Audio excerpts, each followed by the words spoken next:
Samedi 22 novembre, mesdames et messieurs, il est 20h30 sur Tchad 24. Bienvenue dans notre journal. À la une de l'actualité, la Ligue tchadienne contre le cancer sensibilise les leaders communautaires à la lutte contre les cancers masculins sous le signe de Novembre bleu.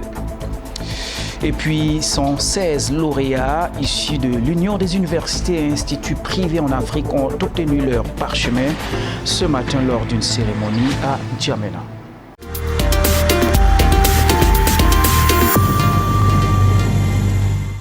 C'est tout pour les titres et bienvenue. Après Octobre Rose, mois consacré à la lutte contre le cancer du sein, la Ligue tchadienne contre le cancer poursuit son engagement avec Novembre bleu dédié au cancer masculin. Ce 22 novembre 2025, elle a animé une séance de sensibilisation dans le 7e arrondissement de N'Djamena destinée aux leaders communautaires.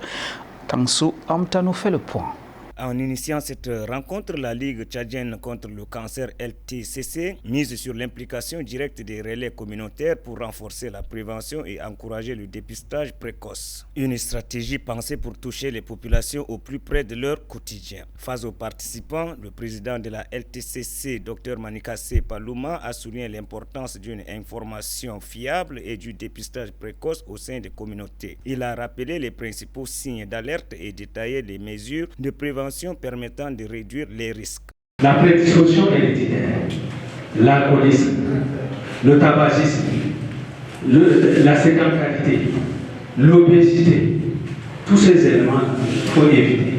La consommation abusive de la viande, manger des légumes, la consommation du lait, parce que le lait contient beaucoup de substances qui vont favoriser le cancer de la prostate.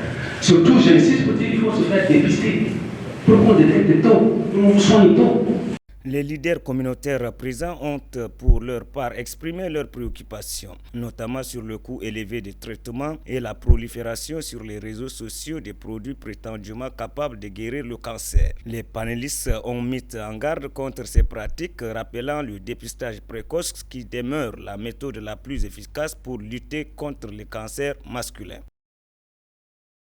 Je vous l'annonçais en titre, les lauréats de la 11e promotion de l'université de l'Union des universités des instituts privés en Afrique ont reçu ce samedi leur parchemin. La cérémonie riche en couleurs a rassemblé responsables académiques, parents, amis et plusieurs invités au stade de Diguel dans le 8e arrondissement de N'Djamena. Le compte rendu d'Élise Mango rendu par Maroka Cécile. Baptisée promotion Ashta Saleh Daman, la 11e cohorte de l'Union des universités et instituts privés en Afrique compte au total 116 lauréats ayant officiellement reçu leur parchemin. Au nom du comité d'organisation et des récipiendaires, Anadif Moussa Idriss a pris la parole. Il a salué le travail des responsables de l'Union et l'engagement des enseignants qui, selon lui, n'ont ménagé aucun effort pour assurer la réussite de leur formation. Il a également exprimé la gratitude des lauréats envers leur marraine pour son soutien constant. Je tiens à exprimer notre profonde gratitude à Madame la sénatrice Ashta Saleh Daman, notre marraine, pour son soutien remarquable et son engagement à nos côtés en cette journée si importante. Votre présence illumine cette cérémonie et confère à notre promotion un exemple, une reconnaissance précieuse par votre parcours et vos valeurs.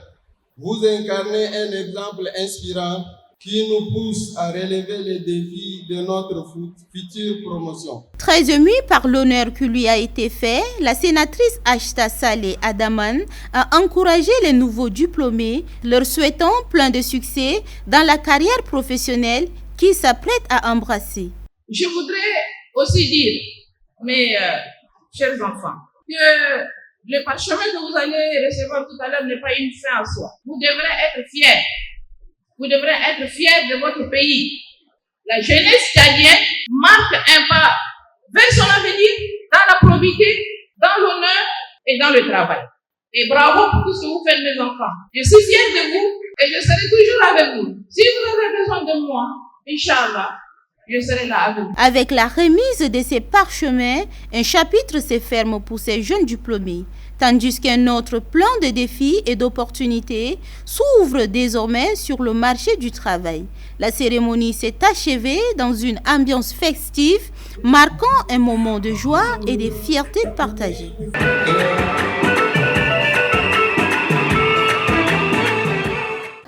Le CEFOD, avec le soutien de l'Union européenne, a organisé un cadre de dialogue ce vendredi 21 novembre 2025. Objectif, permettre aux jeunes de découvrir les défis et les opportunités émergentes sur le marché de l'emploi. Tchadien Fanta Assoué. Le centre de formation et d'appui à l'action associative a servi de cadre ce vendredi à une causerie débat sur l'insertion professionnelle des jeunes. Cette initiative soutenue par l'Union européenne s'inscrit dans une série d'activités visant à présenter des perspectives et des actions concrètes pour faciliter l'accès des jeunes aux opportunités professionnelles.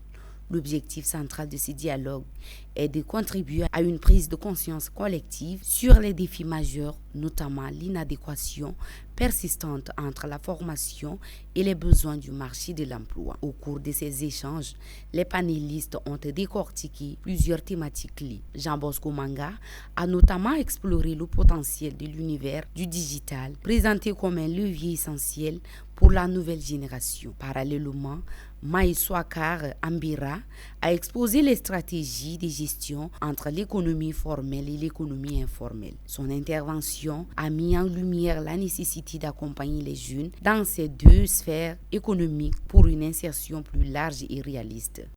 Nous sommes en train d'accompagner les jeunes à trouver d'autres mécanismes, par exemple, pour avoir l'expérience. Quand vous venez, ne serait-ce que pour un stage, même si c'est d'observation, vous devez avoir certaines compétences. Et des gens qui ont des diplômes comme vous, il y en a des gens. Tout à l'heure, dans cette salle-là, si on prend par exemple gestion, il y a 1000 jeunes qui ont des diplômes niveau licence, par exemple, en gestion. Qu'est-ce que vous avez de plus à nous offrir? Donc, c'est ça le plus important. Donc, renvoyons les jeunes vers les organisations de la société civile, par exemple, vers des associations. Il y a des associations dans pratiquement tous les quartiers. Le message central adressé aux jeunes participants a été double, entreprendre et se former en continu. Les experts ont particulièrement insisté sur l'utilisation des plateformes numériques d'apprentissage pour acquérir des compétences adaptées aux demandes du marché. Ces échanges fructueux ont permis d'encourager les jeunes à saisir les nouvelles opportunités afin de répondre durablement aux défis structurels du chômage et du sous-emploi au Tchad.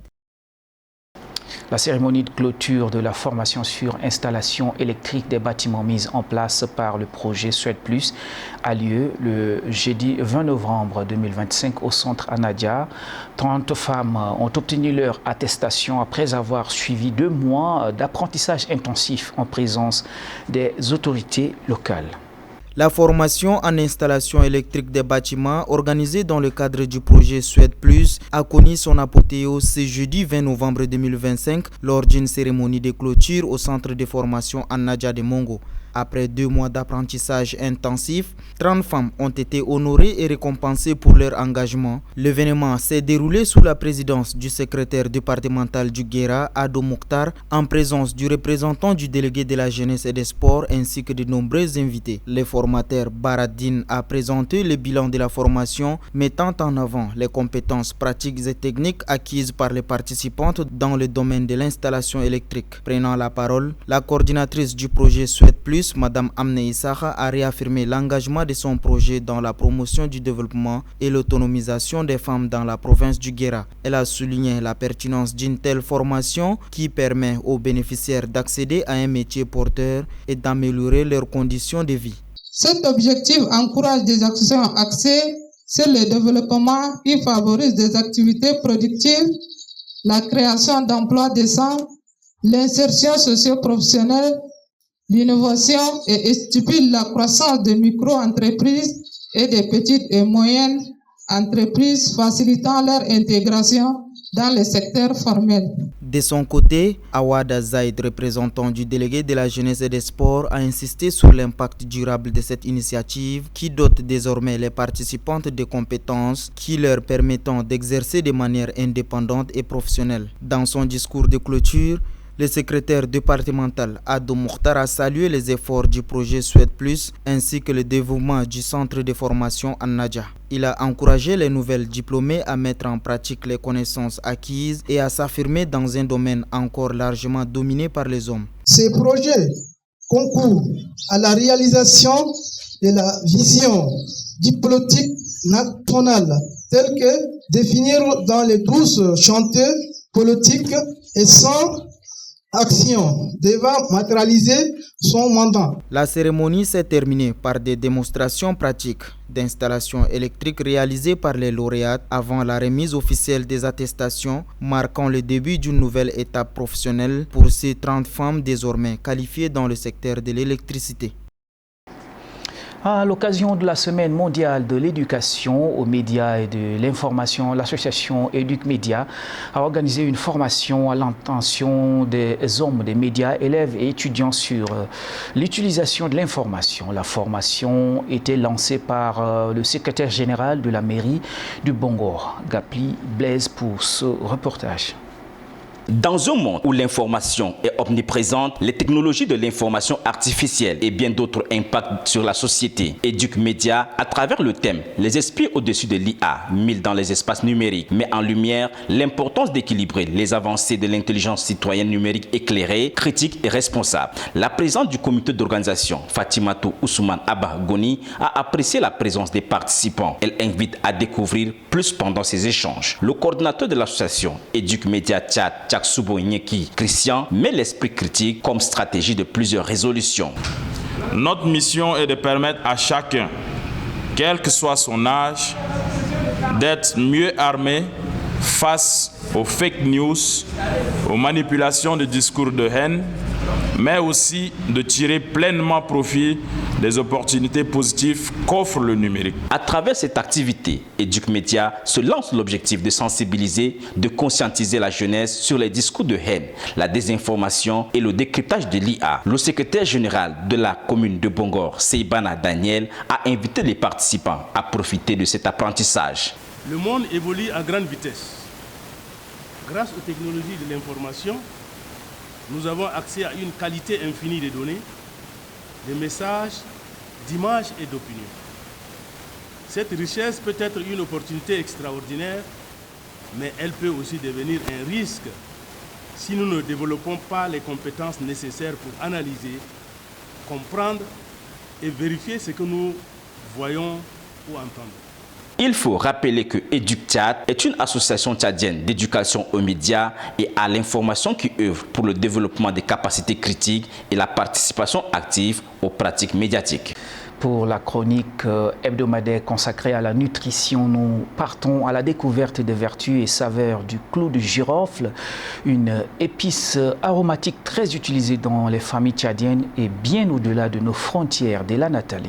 Dans de nombreux foyers, le clou de girofle est considéré comme un remède naturel polyvalent grâce à ses propriétés antioxydantes et anti-inflammatoires. Il est notamment prisé pour soulager les douleurs dentaires, combattre les infections et réduire la mauvaise haleine. Certains troubles digestifs comme les ballonnements ou les indigestions et contribuent au renforcement du système immunitaire. Utilisé sous forme d'huile ou d'infusion, le clou de girofle peut aussi intervenir dans le traitement des petites blessures ou plaies grâce à ses vertus antiseptiques. Dans certaines communautés du pays, on l'emploie même pour les soins capillaires. Ses propriétés antimicrobiennes en font un allié contre la prolifération des pellicules et permettent d'apaiser les irritations du cuir chevelu. Bien que le clou du girofle soit reconnu depuis des millénaires pour ses usages culinaires et médicinaux, quelques précautions restent nécessaires. Il est conseillé